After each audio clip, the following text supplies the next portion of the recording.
I hope this is okay, but I changed the order on the 3Ds, Monica said. Of course, I replied. What felt best for you when you went to use it? Monica and I were talking about the 3D process that we use to respond to binge urges, or compulsive urges to eat when we're not hungry.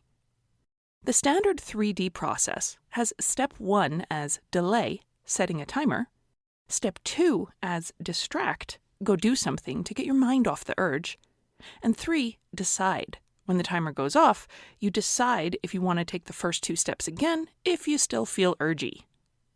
Monica said it felt like a good fit for her to put the decide step right up front. I just decide, nope, not giving in, end of story, she said. And then I can choose what I want to use to delay and distract myself with until the urge is gone.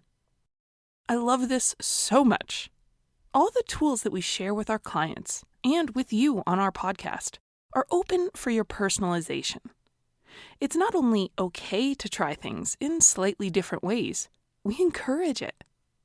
When I heard Monica was finding her own way to improve the 3D process, I knew it meant Monica was really invested in beating this. She wasn't going to give a half-hearted effort. She was giving her all to problem-solving the challenges that had kept her in a cycle of binge eating and regret for years. In today's episode, we'll talk about another way you might need to personalize the process of riding out your urges. If you've tried generating lists of alternative behaviors before and trying to do them instead of binge eating or emotional eating, but it hasn't really worked, stay tuned to this whole episode, because I think we can iron out what might have gone wrong for you. This is the Breaking Up with Binge Eating podcast, where every listen moves you one step closer to complete food freedom. Hosted by me, Georgie Fear, and my co-coach, Mary Claire Brescia. We had lots of problem solving this week in our Breaking Up with Binge Eating coaching group.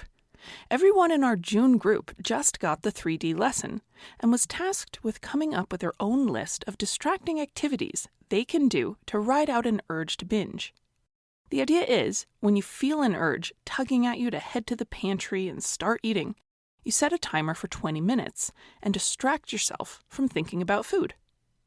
One person's list read, go for a walk, listen to a podcast, do a loving kindness meditation, go for a bike ride, phone someone to chat, watch a TED Talk, color, journal, work on a puzzle. And these are all great suggestions. Many people's lists look pretty similar. But one client, Joni, realized she had a problem with the 3D process. And frankly, she didn't feel like this was going to even work for her.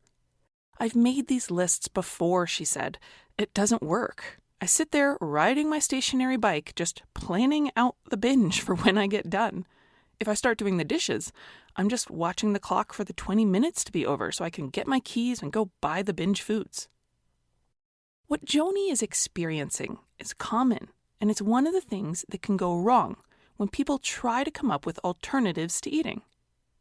You see, the important part of dismissing an urge is not actually what you're doing with your limbs, but what you're doing with your mind. In Joni's example, her body may have been riding her stationary bike or washing the dinner plates, but her mind was still fixed on binge eating. She was using the 20 minutes of distraction to not actually distract herself, but fantasize about the binge, plan it, and even amp up the anticipation of it.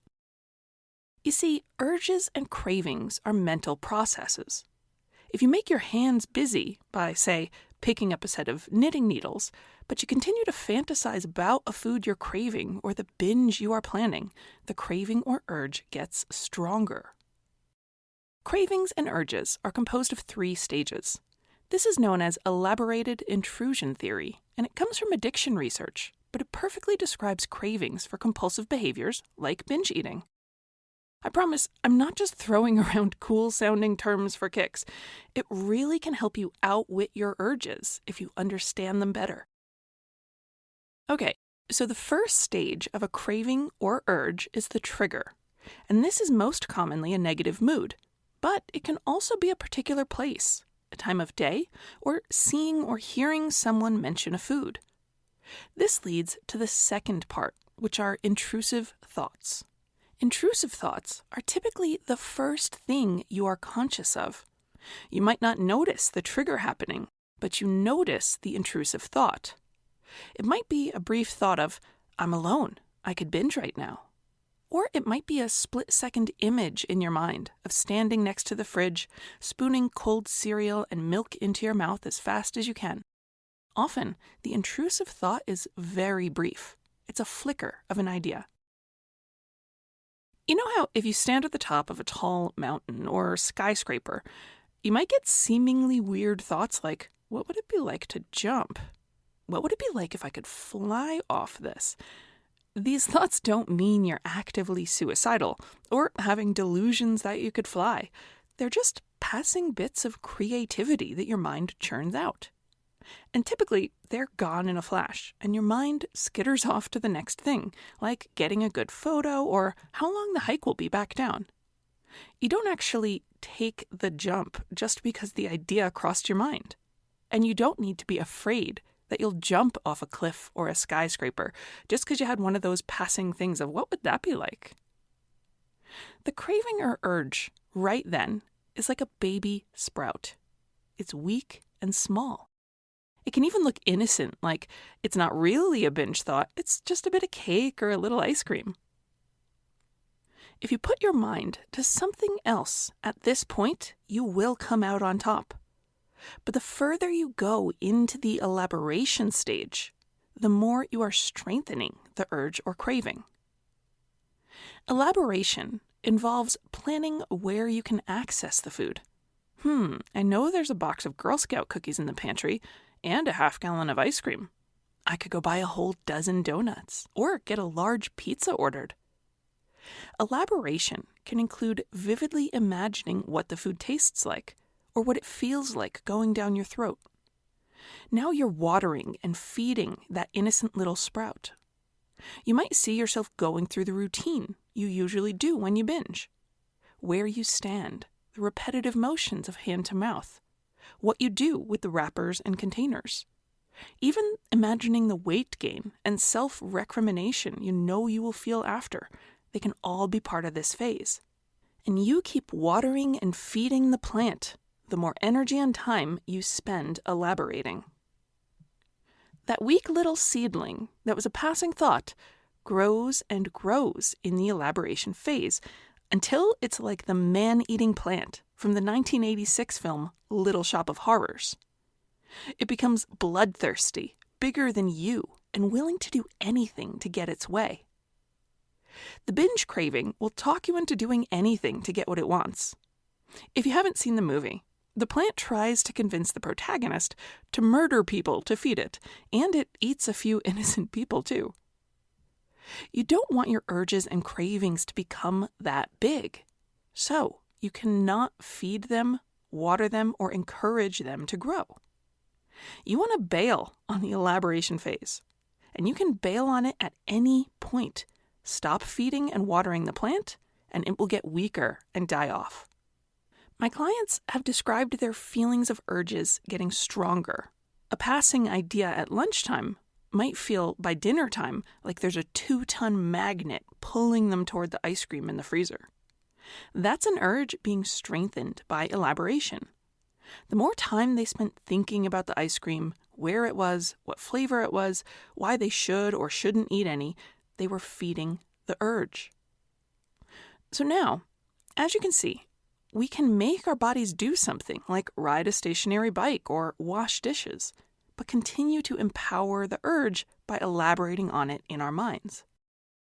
So like Joni experienced, it seems like alternative behaviors don't work. If you're experiencing what Joni did, I encourage you to think instead of putting your mind to a task or alternative topic. Choose something that will take all of your attention, not something you can do without thinking, like pedaling a bike or washing plates. Think of immersing yourself in a story. If there's a novel you're listening to and you are swept right up in the plot, that can be really effective in shutting down elaboration. Trying to play a piece of challenging music if you happen to be a musician. Try learning a piece of choreography on YouTube. Or try picking up a foreign language lesson on Duolingo. Give your prefrontal cortex something else to do. Plan a vacation. Plan your outfits for the next 4 days. Or plan the next books you want to buy with your Audible credits. It costs nothing to assemble a giant wish list. I would know. If you have ever practiced meditation or guided imagery, you'll be familiar with the idea of deliberately being able to place your attention on something and keep it there. Most people's first meditation experience is like realizing that their brain is a basket of puppies that are squirming off in every direction and will not stay still. But with a little practice, you start being able to do something like stay focused on your breath for a few minutes, instead of getting distracted every 5 seconds. This is one place meditation and mindfulness practice can help you break up with binge eating, so I highly recommend it. I also think this is why Monica's trick worked so well. I mentioned Monica at the very beginning, the client who reordered the 3D process. She decided right up front to decide the binge wasn't happening, so she took her mind and attention elsewhere. She has small kids, a busy job, and she was damn determined to not let urges pull her away from her life anymore. I think we all can benefit from that sort of stubborn, even angry determination when it comes to refusing to give urges our attention. No wiggle room, no attention, just noticing the sprout of a plant and stepping on it as you walk toward the other things in your life. I'm Georgie Fair, and I'll see you next week.